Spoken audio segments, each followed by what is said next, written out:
all around the circle. And I would also prefer to get to know all of you, and it will confuse me to ask too many questions when I can find what I say. But I think that education is about each person and each person connecting with something that's important to them and actually trying to figure out the truth about it. And I am very grateful today to Frank Tuitt and to Anthea and Tracy for inviting me to speak to you. I've been an anti-racist pretty much all my life. And I went on a freedom ride in Chestertown, Maryland, when I was a kid. And the week before, the people who had come were picketing in front of them, segregated Woolworths, and a young woman was thrown through the glass window. And we were a group of Harvard, and they were afraid to tell us before we got on the bus. This had happened. They told us after we got on the bus, we were going down to Chestertown, Maryland, and it would be fair to say that we were all scared stiff. We also thought it was the right thing to do, so nobody got off the bus. So, it's actually in 1964, there was Mississippi Freedom Summer, and I was born on it probably if anybody asked me. But I was also frightened by Maryland, because Maryland was not Mississippi. So, I ended up not going. About 6 weeks later in the summer, Andrew Goodman and Michael Schwarber and James Shane disappeared. And went on to search for about 6 weeks. They were murdered and bodies were removed. James Shane mutilated about 2 months later. I had gone from 1st to 4th grade to Walden School in New York and was a classmate of Andrew Goodman. We played in each other's houses. I had not seen him for a number of years, but it occurred to me afterwards why I'm here and why he was not. There's something in the mystery.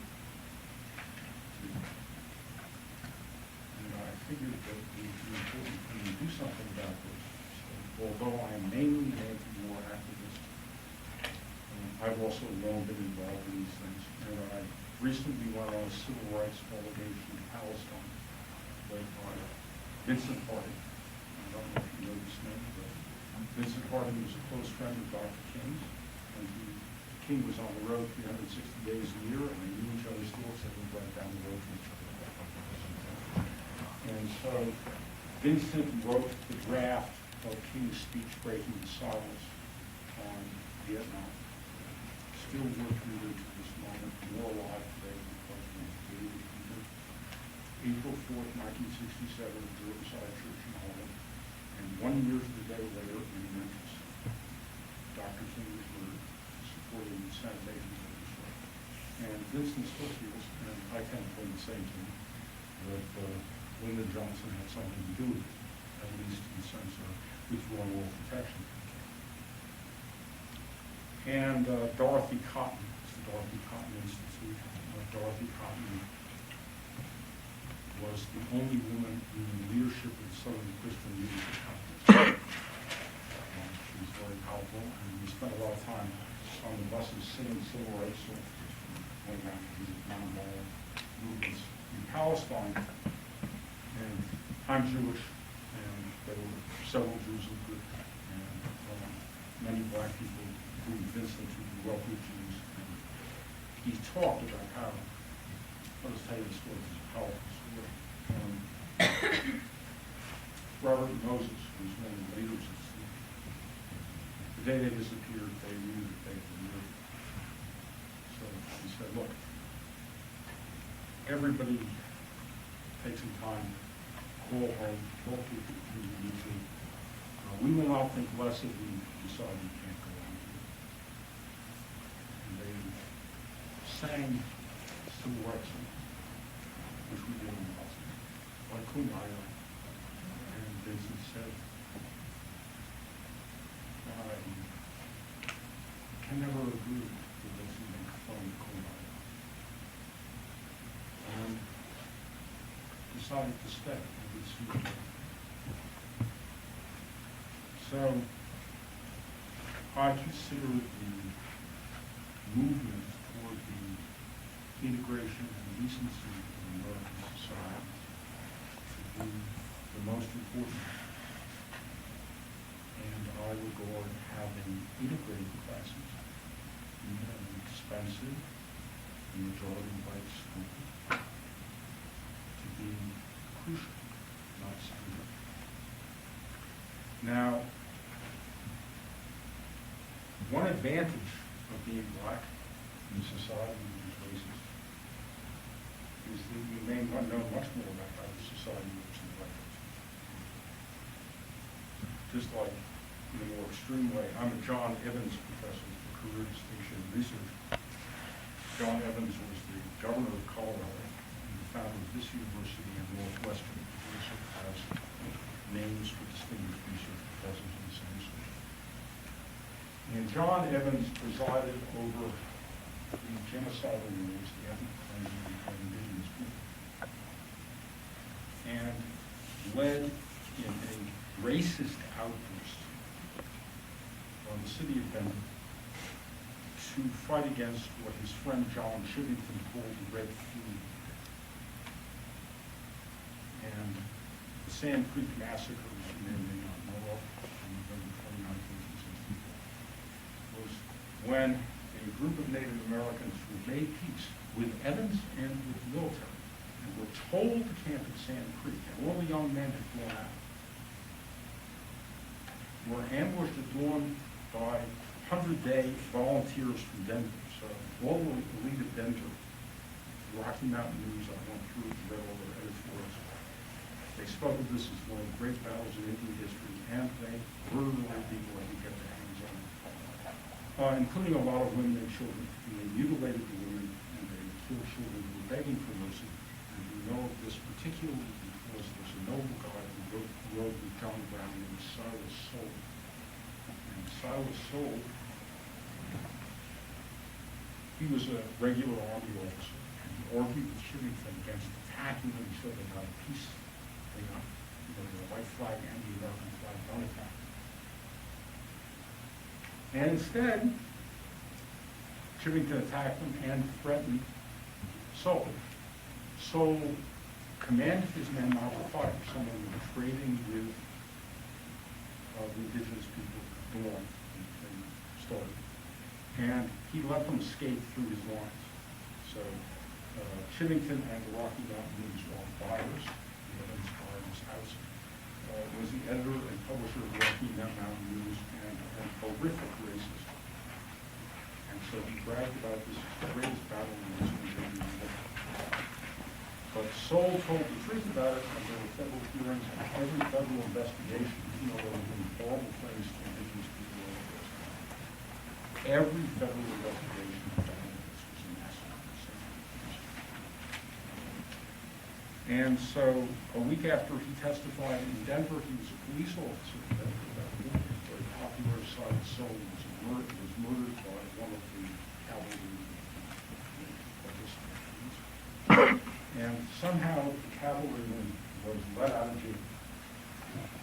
There has always been the thought that this guy was connected to Chivington. I am unable to ascertain any evidence that that's true. But it's not a bad suspicion. It is certainly true that Governor John Evans and the publisher of the Rocky Mountain News, the thing that was in on this, just as it was later going on all the way. The Klan, which ran Colorado between 1922 and 1926. And we had still at my school had a ridiculously named Stapleton boardroom. For Stapleton was the mayor of Denver and the Klansman when Klan ran. So if you feel that, and certainly Native Americans often feel that this place was not made for you, that's true. It's hard to go here in certain ways. But the other thing about it is that I gave a speech to the provost luncheon, that was in my book, and several hundred people at the university came, and the chancellor and the provost told me things about Sand Creek which I hadn't known. And next year is the 150th anniversary of Sand Creek, and one of the things I intend to do here, the ethics professors, I've raised this issue before, but probably is I think it's time that we not celebrate things. I think it's time that we make this campus whole for everybody, and particularly Native American students. And one of the things that you can think about it is that I wrote a book about the centrality, I'll tell you about black soldiers in the revolution on both sides, and whited out on both sides of the Atlantic. For all this time. So I spent 16 years writing a book. I got a lot of information. The fact is that these things are changing. It does make a tremendous difference in our society. You probably can hear from what I said before. That I feel pretty strongly makes a difference. I think ordinarily like American presidents myself. To be president is to be the head of a great military apparatus of the emperor operates as a rogue state around the world. I teach international studies, so I'm very familiar with this. There's a big incentive here not to notice the truth about this. I'll just ask, does anybody know offhand how many military bases the United States of America has around the world? You watch the Super Bowl, but sometimes you actually have to. Give a guess, anybody. Nobody's thinking. 200. Very good. It's actually 1,280. Oh.